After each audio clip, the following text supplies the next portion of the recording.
नमस्कार, आप देख रहे हैं द स्टडी आश्रम टीएसए। स्वागत है आप सभी का।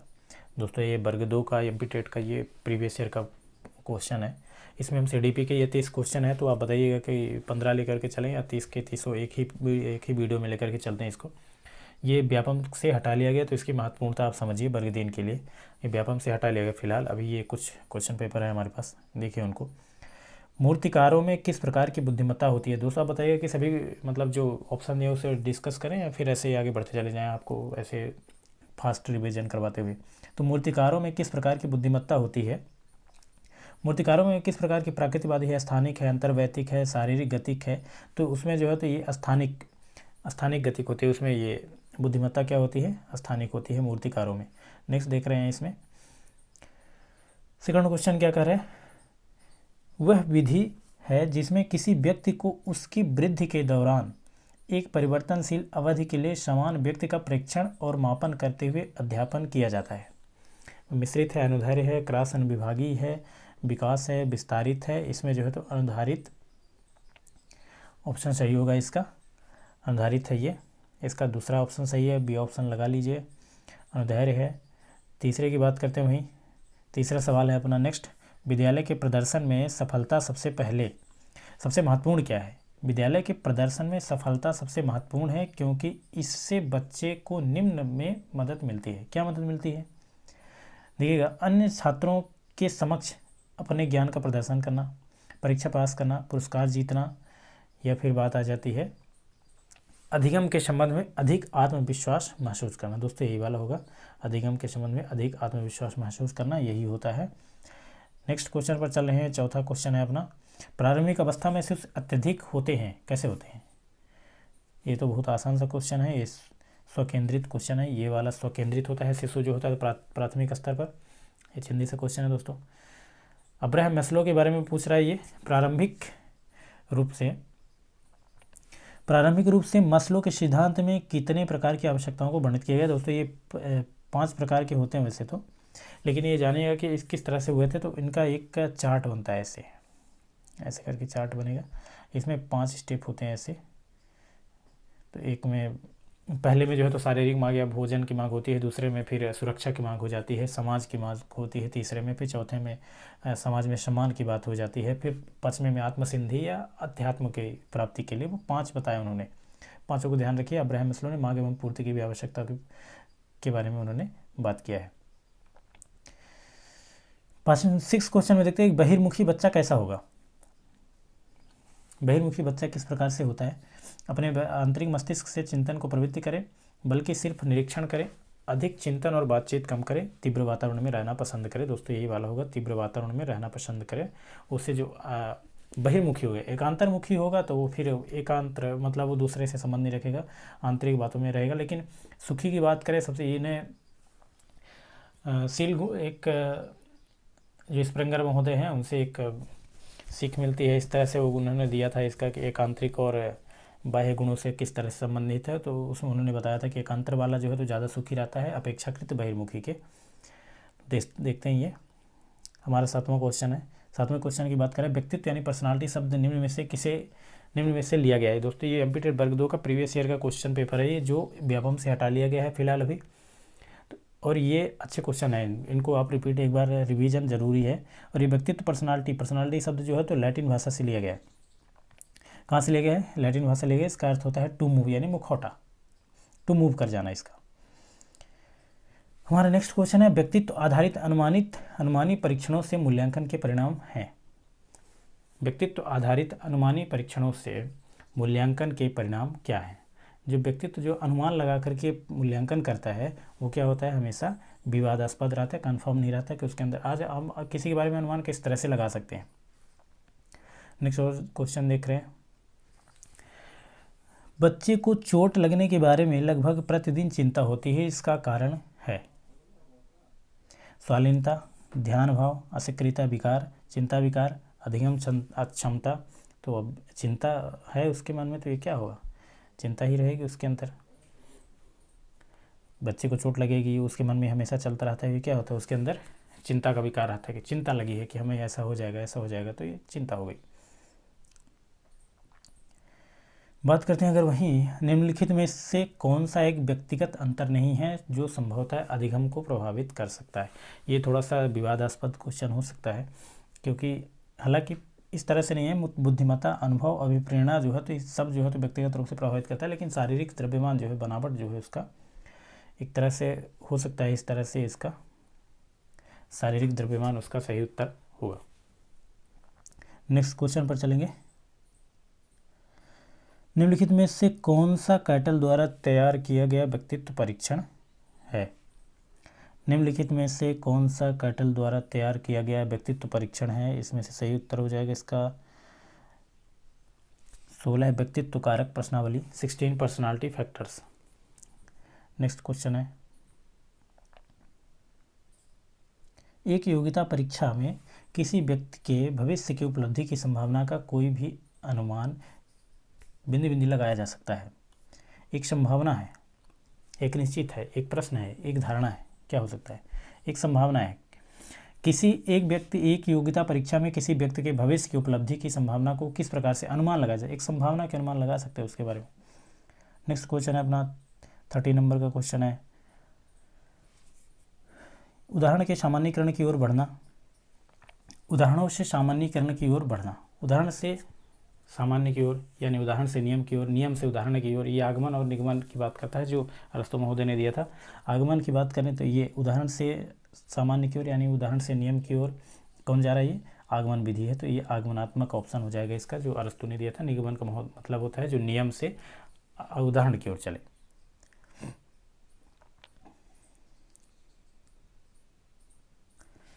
बंडूरा पारस्परिक नियतवाद में विश्वास करते थे। इसका अर्थ क्या है? परिवेश और किसी का व्यवहार एक दूसरे के कारण बताता है। किसी का परिवेश किसी के व्यवहार का कारण बताता है। किसी के व्यवहार से किसी का परिवेश प्रभावित होता है। किसी का व्यवहार, इसमें से जो उत्तर होगा दोस्तों ये है कि किसी परिवेश और किसी का व्यवहार एक दूसरे का कारण बताते हैं।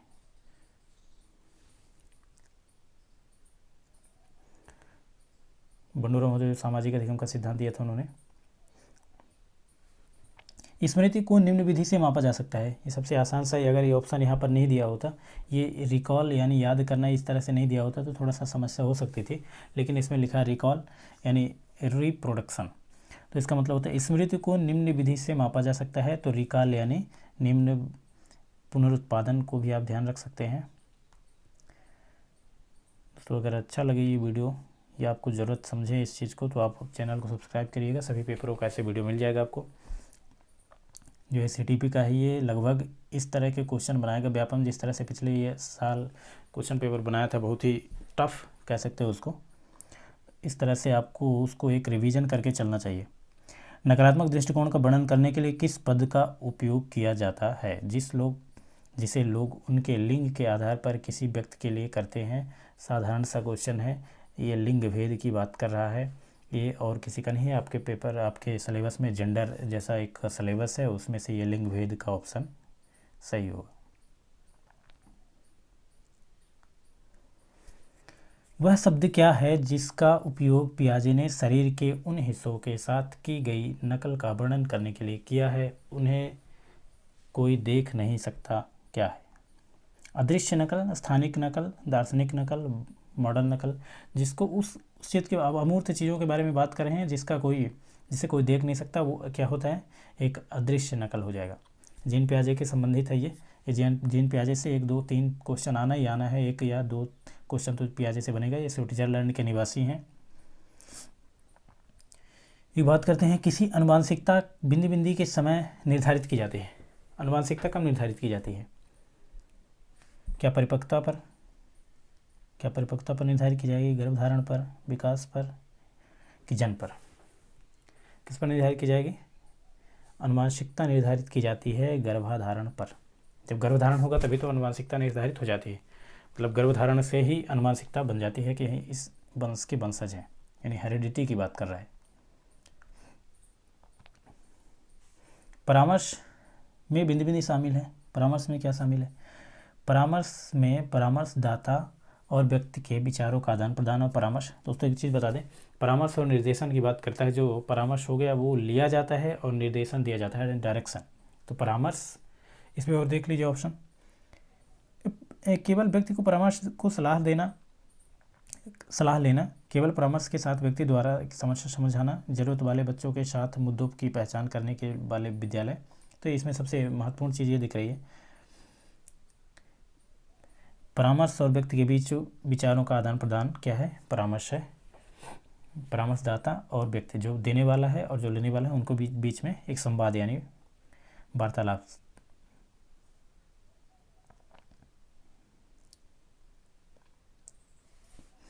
लोकोमोटर दिव्यांगता वाले व्यक्तियों का व्यवहारिक परीक्षण बिंदी बिंदी डोमेन से एक अधिक संबंधित है। सभी से कौन सा अधिक संबंधित है, कौन सा डोमेन? तो इसका जो तो संज्ञानात्मक है कि इसमें से कोई नहीं है, कि प्रभावी है, कि क्या है, साइकोमोटर है। तो लोकोमोटर जो होता है, तो दिव्यांगता व्यक्तियों के लिए व्यावसायिक प्रशिक्षण में सबसे महत्वपूर्ण क्या चीज़ होता है इससे, ये साइकोमीटर जो है तो दिव्यांग बच्चों के लिए सबसे महत्वपूर्ण चीज़ है। सामाजिक अधिगम सिद्धांत किसके द्वारा प्रतिपादित किया गया? एक तो सामाजिक सांस्कृतिक अधिगम होता है, जिन्होंने वाइगोत्स्की ने, ये रूस के वैज्ञानिक है, ये सामाजिक अधिगम सांस्कृतिक की बात किया था उन्होंने। ये सामाजिक अधिगम सिद्धांत की बात कर रहे हैं तो ये बंडूरा साहब है। कौन है? बंडूरा जी हैं। सामाजिक अधिगम की बात करें तो ये बंडूरा हैं। नेक्स्ट क्वेश्चन पर चलेंगे। सामाजिक रूप से अपरिपक्व छात्रों को बिंदी बिंदी छात्रों के रूप में जाना जाता है। देखिए ये थोड़ा सा क्रिटिकल क्वेश्चन हो सकता है। निर्भर होते हैं, अलग थलग होते हैं, आभासी होते हैं, सामाजिक होते हैं। सामाजिक तो किसी रूप से नहीं हो सकते, जब समाज में रूप में अपरिपक्व है तो समाज में बैठेंगे नहीं। आभासी हो सकते हैं, अलग थलग, निर्भर। तो इसका सबसे महत्वपूर्ण जो सबसे सटीक ऑप्शन है ये होगा निर्भर। जो सामाजिक रूप से अपरिपक्व हैं, जो परिपक्वता नहीं है, जो छोटे बालक हैं, वो दूसरे पर क्या होते हैं, आश्रित होते हैं। अन्य लोगों से बिंदी बिंदी के माध्यम से सामाजिक ज्ञान प्राप्त किया जाता है। क्या? प्रतिक्रिया देकर के, यानी फीडबैक। जो हम जैसे मान लीजिए कि आप कोई ऐप देख रहे हैं, उसके नीचे रिव्यू करने के लिए आप जाते हैं, उसके कमेंट पढ़ते हैं, या कोई हमारा ये वीडियो है उसके नीचे आप कमेंट पढ़ने आते हैं कि देखते हैं कि लोगों की प्रतिक्रिया क्या है, तो वो एक सामाजिक ज्ञान वहाँ से मिल जाता है आपको। तो इसका सही उत्तर क्या होगा? ये प्रतिक्रिया यानी फीडबैक। इसका सही आंसर क्या है? अन्य लोगों से के माध्यम से सामाजिक ज्ञान कैसे प्राप्त होता है? जब वो कोई आप काम कर रहे हैं उसके प्रति वो प्रतिक्रिया दें, फीडबैक दें।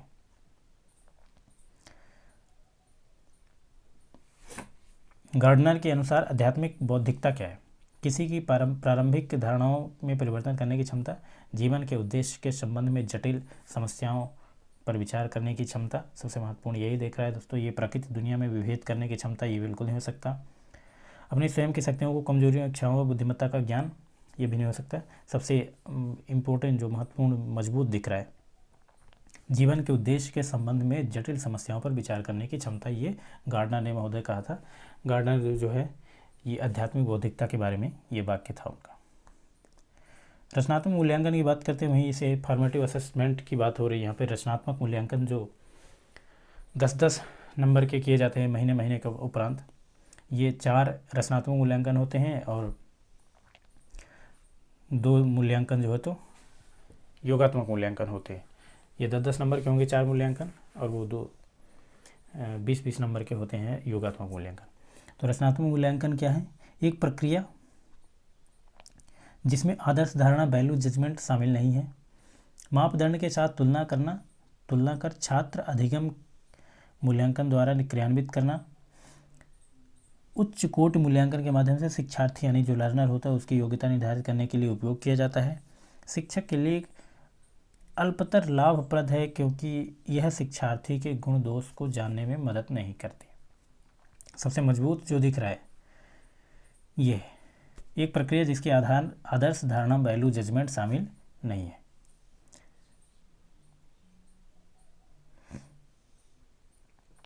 नेक्स्ट है अपना, एक प्रगतिशील शिक्षा में शिक्षक की क्या एक भूमिका है? प्रगतिशील शिक्षक के प्रणेता कौन है? जॉन डीबी है। अपने यहाँ कोई एक सेन करके हैं, उनको आप ध्यान में रखिएगा। ये कौन से हैं? मार्गदर्शक यानी गाइड के रूप में है ना, तो अनुशासक तो कर ही नहीं सकता। एनसीएफ 2005 जो है तो बहुत ही कंट्रोल करके रखता है शिक्षकों को, क्योंकि बाल केंद्रित शिक्षा में यही आता है। प्रगतिशील शिक्षा क्या है? मार्गदर्शक है, प्रशिक्षक नहीं है, पाठ्य योजनाकार नहीं है, मार्गदर्शक के रूप में एक शिक्षक कार्य करता है। नेक्स्ट है अपना 27 नंबर का। दोस्तों अगर ये वीडियो अच्छी लगी तो अपने दोस्तों के साथ शेयर करिए जिनको आवश्यक है, क्योंकि ये बहुत ही महत्वपूर्ण चीज़ है। ये व्याप हमसे हटा लिया गया है तो इसकी महत्वपूर्णता आप समझिए। ये सफलता का एक राज है जिसको आप पढ़ करके आप ये सिर्फ 20-25 CDP का लगा लीजिए, बाकी का पढ़ने की ज़रूरत नहीं है। ये वर्ग 3 में ज़्यादातर क्वेश्चन यहीं से बनने वाले हैं। शोध के अनुसार सहकर्मी मूल्यांकन मूल्यवान है क्योंकि शोध के अनुसार सहकर्मी मूल्यांकन मूल्यवान है क्योंकि यह छात्रों के बीच प्रतिस्पर्धा को प्रोत्साहित करता है। ये तो कंपटीशन जैसा तो कोई संभव ही नहीं है। छात्रों को अपने काम पर एक दूसरे से प्रतिक्रिया प्राप्त कर सकते हैं। छात्र कक्षा में अपनी रैंक जानते हैं। यह छात्रों का मूल्यांकन के लिए शिक्षक कार्य पर बोझ कम होता है। नकारात्मक तो बिल्कुल हटा दीजिए। इसमें सबसे महत्वपूर्ण जो मजबूत है, छात्र अपने काम पर एक दूसरे से प्रतिक्रिया प्राप्त कर सकते हैं। छात्र एक दूसरे से क्या करते हैं, प्रतिक्रिया प्राप्त कर सकते हैं। अगर आपको समझ में नहीं आ रहा है तो ऑप्शन को देख लीजिए, कौन सा नकारात्मक है कौन सा सकारात्मक है, उनमें से हम चूज कर सकते हैं अगर हमें क्वेश्चन समझ में नहीं आ रहा है तो। 28 नंबर का क्वेश्चन है, ये 30 क्वेश्चन है ये फैबियानो और पेलहम मानोस गैने एट अल 2004 के अनुसार कक्षा में आक्रामकता गुणधर्मों का विनाश और गैर अनुपालन सहित विघटनकारी व्यवहार को कम करने का एक प्रभावी साधन निम्न में से कौन सा है। एक तो इसमें देख लीजिए कि सबसे महत्वपूर्ण चीज़ क्या दिख रही है, बाकी से कोई मतलब नहीं है, हम इसके बारे में जानते हैं। सकारात्मक सुदृढ़ से ही टाइम आउट टीओ लिखा है, ये सकारात्मक, टीओ और जगह मिलेगा लेकिन ये जो सकारात्मक सुदृढ़ीकरण से बात करता है वो टाइम आउट, इसके बारे में इन्होंने बताया था। बहुत ही डीप पूछ लिया गया था दोस्तों, ये हमेशा किताबों में नहीं मिलता। हालांकि कभी कभी बच्चे माता पिता दोनों से अलग होते हैं, ऐसा नियम बिंदी बिंदी के कारण होता है। क्यों होता है ऐसा? अब देखिए, अब मेंडल ने खोज किया था कि उसका एक उन्हें 1877 में कि उसके माता और पिता दोनों ही जो है तो चोर बदमाश थे, लेकिन बच्चे जो है बड़े इंटेलिजेंट और होशियार निकले। तो इसमें विविधता की बात कर रहा है, पृथक्करण की बात कर रहा है, पृथक्करण की बात, इसमें जो है तो विविधता आ रही है। नेक्स्ट पर चल रहे हैं हम, लास्ट क्वेश्चन है दोस्तों। चैनल को जरूर सब्सक्राइब करिएगा। ये वीडियो ढूंढ के बनाना इस तरह से काम इसके बारे में थोड़ा सा मेहनत लगता है दोस्तों, अपने दोस्तों के साथ शेयर करिएगा इसे। स्टेनबर्ग के बुद्धिमत्ता के सिद्धांत में निम्नलिखित में से किस चरण में समस्या का समाधान ज्ञात करना शामिल है? कौन से में शामिल है? स्टेनबर्ग के अनुसार कौन सा में शामिल है? देखिएगा दोस्तों, स्टेनबर्ग के बुद्धिमत्ता के सिद्धांत में निम्नलिखित में से किस चरण में, इसमें स्टेनबर्ग ने कई चरण बताया था। उन्होंने समस्या का समाधान करने के लिए सबसे पहले उन्होंने बताया कि अगर हमारे सामने कैसे होगा प्रतिक्रिया और रिस्पॉन्स। इसका सही आंसर क्या होगा? प्रतिक्रिया और रिस्पॉन्स। आज ये 30 क्वेश्चन रहेंगे दोस्तों, याद यहीं तक रहेगा। Till then take care, love you, bye bye. मैं आपका दोस्त और होस्ट आपके साथ हमेशा बना रहूँगा। Bye bye, have a nice day.